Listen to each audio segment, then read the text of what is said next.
जय हिंद एवरीवन। तो आज हम लोग पढ़ने वाले हैं भूगोल का सब्जेक्टिव टाइप क्वेश्चन, लघुत्तरीय प्रश्न जो 2 अंक का आता है, जो एग्जाम से संबंधित मोस्ट इंपोर्टेंट है चैप्टर वाइज ऑब्जेक्टिव और सब्जेक्टिव के साथ। तो इस चैनल पर नए हैं तो चैनल को सब्सक्राइब करके नोटिफिकेशन कॉल कर लीजिएगा, और वीडियो अच्छा लगे तो लाइक कीजिएगा और सब्सक्राइब करके नोटिफिकेशन को ऑल कर लीजिएगा। तो चलिए वीडियो को शुरू करते हैं बिना टाइम गवाते हुए। तो क्वेश्चन नंबर फर्स्ट है, उद्योगों से प्रदूषण कैसे फैलता है। उद्योग मतलब फैक्ट्री से प्रदूषण कैसे फैलता है। तो किसी भी राष्ट्र के आर्थिक विकास में उद्योगों का अति महत्वपूर्ण योगदान होता है। किसी भी देश के लिए जो है सो फैक्ट्री काफ़ी उसको आर्थिक योगदान के लिए उसके जीडीपी में काफ़ी महत्वपूर्ण होता है। लेकिन ये प्रदूषण के प्रमुख कारक भी होते हैं। क्या होते हैं? देखिए, जहाँ लाभ होता है वहाँ भी हानि भी ज़रूर होता है। ठीक है, जहाँ अच्छाई होता है वहाँ बुराई भी होता है। तो यही है कि किसी भी राष्ट्र के लिए, किसी भी देश के लिए जो है सो विकास में उद्योगों का अति महत्वपूर्ण योगदान तो होता है, लेकिन ये प्रदूषण के भी प्रमुख कारक भी होते हैं। चलिए इनसे किन किन प्रकार के प्रदूषण फैलते हैं ये इसके बारे में जानते हैं। इनसे कई प्रकार के प्रदूषण फैलते हैं। पहला में है कि दूषित वायु एवं जहरीली गैस के रूप में। पहला है कि इससे फैक्ट्रियों से जो है सो दूषित यानी कि हानिकारक गैसें निकलती हैं, और यह दूषित यानी कि वह हवा जो है सो प्रदूषित हो जाता है। वह हवा जो है सो सांस लेने लायक नहीं रहता। दूसरा है कि जलीय अवशिष्ट एवं रसायनों के द्वारा होता है। फैक्ट्री से जो है सो अवशिष्ट पदार्थ निकलता है। अवशिष्ट मतलब समझ रहे हैं ना, जिसका उपयोग नहीं है। जैसे कि हम लोग के शरीर से पसीना अवशिष्ट के रूप में निकलता है, पेशाब और मलमूत्र जो है सो अवशिष्ट के रूप में निकलता है, उसका उपयोग नहीं। तो उसी तरह जितना कड़ा कुचरा जो होता है फैक्ट्री से निकलता है और किसी नदी में जाता है तो वह क्या होता है, तो जलीय प्रदूषण फैलाता है। उसके बाद है कि बड़ी बड़ी मशीनों से होने वाले शोर के रूप में। तो बड़े बड़े मशीन के शोर मतलब समझ रहे, आवाज़। बड़े बड़े मशीनों से शोर होने वाले ध्वनि से जो है सो ध्वनि प्रदूषण होता है। गैस से वायु प्रदूषण होता है, और अवशिष्ट कचरा निकलता है और किसी नदी या नहर में जाता है तो वो जलीय प्रदूषण करता है।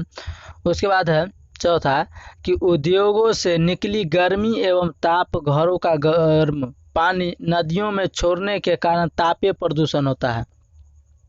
फैक्ट्री से गर्म हुआ पानी जो निकलता है, गर्म पानी, और वह नदी या किसी तालाब में जाता है तो क्या होता है, उस नदी का ताप यानी टेम्परेचर बढ़ जाता है, जिससे के रूप में तथा परमाणु, जिसके कारण जो है सो जल में रहने वाले जीव जंतु मर जाते हैं।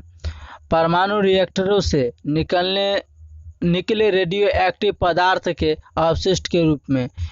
ये सभी था उद्योगों यानी फैक्ट्रियों से होने वाले प्रदूषण के बारे में। तो आई होप ये समझ गए होंगे। तो मेरा प्रयास है कि आपको सभी के सभी क्वेश्चन जो है VVI ऑब्जेक्टिव सब्जेक्टिव कराया जाए, और ऑब्जेक्टिव भी करा दिए हैं बुक से सभी, आगे भी होगा। तो इस चैनल पर नया है तो चैनल को सब्सक्राइब करके नोटिफिकेशन कॉल कर लीजिएगा। कमेंट सेक्शन में जाते हुए बताइएगा भी ये वीडियो आप लोग को कैसा लगा।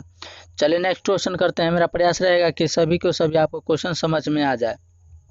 नेक्स्ट क्वेश्चन है कि लोहा और इस्पात। लोहा मतलब हो गया आयरन, इस्पात मतलब होता है स्टील। काफ़ी लोग का जो है सो कन्फ्यूजिंग रहता है कि लोहा इस्पात एक ही है, बट ऐसा नहीं है। लोहा होता है आयरन, जिसका संकेत होता है Fe, जिसका संकेत होता है Fe होता है, और इस्पात यानी स्टील। उद्योग को यानी कि लोहा और इस्पात यानी लोहा और स्टील के उद्योग यानी फैक्ट्री को आधारभूत बुनियादी जिसको कहते हैं उद्योग क्यों कहा जाता है। आधारभूत उद्योग क्यों कहा जाता है, यह क्वेश्चन बिहार मॉडल है और 2018 के सेकेंड शिफ्ट में यह क्वेश्चन पूछा गया है। चलिए इसके बारे में जानते हैं। लोहा इस्पात उद्योग को यानी कि लोहा इस्पात फैक्ट्री को आधारभूत उद्योग इसलिए कहते हैं कि अन्य उद्योगों के लिए मशीनें, कल पुर्जे, परिवहन के विभिन्न साधनों के लिए मोटर गाड़ियाँ, इंजन तथा कृषि के विभिन्न यंत्र इसी उद्योग द्वारा बनाए जाते हैं। तो लोहा और इस्पात जो फैक्ट्री को जो है सो आधारभूत उद्योग क्यों कहते हैं, तो इसीलिए क्योंकि लोहा और स्टील के उद्योग में जो है सो गाड़ी, गाड़ी होता है, कृषि होता है, यानी कि अधिकतर सामान देखेंगे तो लोहा स्टील के बना रहता है। तो कहाँ बनता है? तो इसी उद्योग में बनता है। इसीलिए जो है सो इतना समझ लीजिए कि लोहा और स्टील के फैक्ट्री में जो है सो काफ़ी सारे मशीनें के कल पुर्जे, छोटे छोटे सामान और परिवहन के लिए यानी कि गाड़ी और के लिए जो है सो छोटे छोटे सामान बनते हैं, रेंच और नट भाल्टो ये सब बनते रहता है। यानी कि अधिकतर सामान जो है सो लोहा स्टील के देखते हैं उपयोग करते हैं, तो अधिकतर सामान स्टील लोहा का रहता है, तो वो सब बनता है। इसी के कारण जैसे लोहा इस्पात उद्योग के जो है सो आधारभूत उद्योग कहा जाता है। चलिए नेक्स्ट क्वेश्चन करते हैं। नेक्स्ट है कि मुंबई को सूती वस्त्र की महानगरी क्यों कहा जाता है? मुंबई की राजधानी कहाँ है? महाराष्ट्र। मुंबई को सूती वस्त्र की महानगरी इसलिए कहा जाता है कि सिर्फ मुंबई महानगर क्षेत्र में भारत का लगभग 1/4 सूती कपड़ा तैयार किया जाता है। तो समझ गए होंगे कि मुंबई को सूती वस्त्र की महानगरी इसीलिए कहा जाता है क्योंकि मुंबई को सूती वस्त्र की महानगरी इसीलिए कहा जाता है कि सिर्फ मुंबई महानगर क्षेत्र में ही भारत का लगभग 1/4 सूती कपड़ा तैयार किया जाता है। तो ये कुछ ज़्यादा क्वेश्चन में जान नहीं था, इसलिए आप लोग समझ गए होंगे। इतना ही लिख सकते हैं। क्वेश्चन में लिखा रहता है कि विद्यार्थी यथासंभव उत्तर अपने शब्दों में दे, तो आप लोग लिख सकते हैं कि मुंबई शहर को इसीलिए सूती वस्त्र की महानगरी कहा जाता है क्योंकि यहाँ भारत के सभी राज्य से ज़्यादा यानी कि सभी क्षेत्रों से ज़्यादा यहाँ जो है सो सूती वस्त्र का जो है कपड़ा तैयार किया जाता है, इसीलिए मुंबई को मुंबई क्षेत्र का महानगरी कहा जाता है। तो आई होप ये भी समझ गए होंगे। चलिए नेक्स्ट करते हैं। नेक्स्ट है कि उद्योगों के स्थानीयकरण के दोनों उद्योगों के यानी कि फैक्ट्री के स्थानीयकरण के 3 कारकों का नाम लिखे। तो उद्योगों के स्थानीय यानी फैक्ट्री के 3 कारक निम्न है। पहला है कच्चा माल। तो उद्योग में क्या जाता है? कच्चा माल जाता है, कोई भी चीज़ फैक्ट्री में बनने के लिए जाता है। उसके बाद है पूंजी की व्यवस्था और बृहत बाजार। बृहत मतलब बड़ा बाजार। चलिए नेक्स्ट है, यह क्वेश्चन काफ़ी इंपॉर्टेंट है। देखिए इसमें 2 क्वेश्चन है। कोयले के 4 प्रकार के नाम लिखना है। अथवा करके दिया है कि भारत में कोयले के कौन कौन प्रकार है। यह बिहार मॉडल क्वेश्चन है अथवा वाला, और 11 के फर्स्ट शिफ्ट में यह क्वेश्चन पूछा गया, कोयले के 4 प्रकार के नाम पूछा था। चलिए इसको देखते हैं। कोयले के 4 प्रकार के नाम इस प्रकार है। पहले तो एंथ्रासाइट। क्या है? एंथ्रासाइट कोयला। एंथ्रासाइट कोयला यह सर्वोत्तम कोटि का कोयला है। तो क्वेश्चन ऑब्जेक्टिव में पूछा जा सकता है कि सर्वोत्तम कोयला कितने प्रकार के होते हैं? तो 4 प्रकार के, जिसमें से पहला है एंथ्रासाइट कोयला। यह सर्वोत्तम कोटि का कोयला होता है।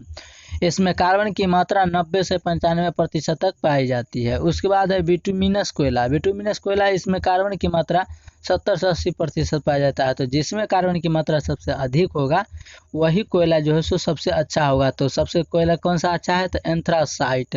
90 से 95% जो है इसमें कार्बन की मात्रा पाया जाता है, इसीलिए यह सर्वोत्तम कोटि का यानी कि अच्छा कोयला माना जाता है एंथ्रासाइट। बिटुमेंस कोयला में जो है 70 से 80% ही कार्बन की मात्रा पाया जाता है। इसे कोक बनाया जाता है। इससे क्या बनाया जाता है? तो बिटुमेन से कोक बनाया जाता है। नेक्स्ट करते हैं। नेक्स्ट है तीसरा नंबर की लिग्नाइट कोयला। लिग्नाइट कोयला यह निम्न कोटि का होता है यानी कि लोअर कोटि का होता है कोयला यह। इसमें कोयला की प्रतिशत मात्रा जो है सो इसमें कोयला की प्रतिशत मात्रा 35 से 50% तक ही होती है। देखिए पहला है 90 से 95, दूसरा है 70 से 80 और तीसरा है 35 से 85। नेक्स्ट आता है कि पीट कोयला। पीट कोयला जो है इसमें कार्बन की मात्रा 50% होती है। इसमें कार्बन की मात्रा 50% होती है। ऑक्सीजन 30% तथा हाइड्रोजन 10% पाई जाती है।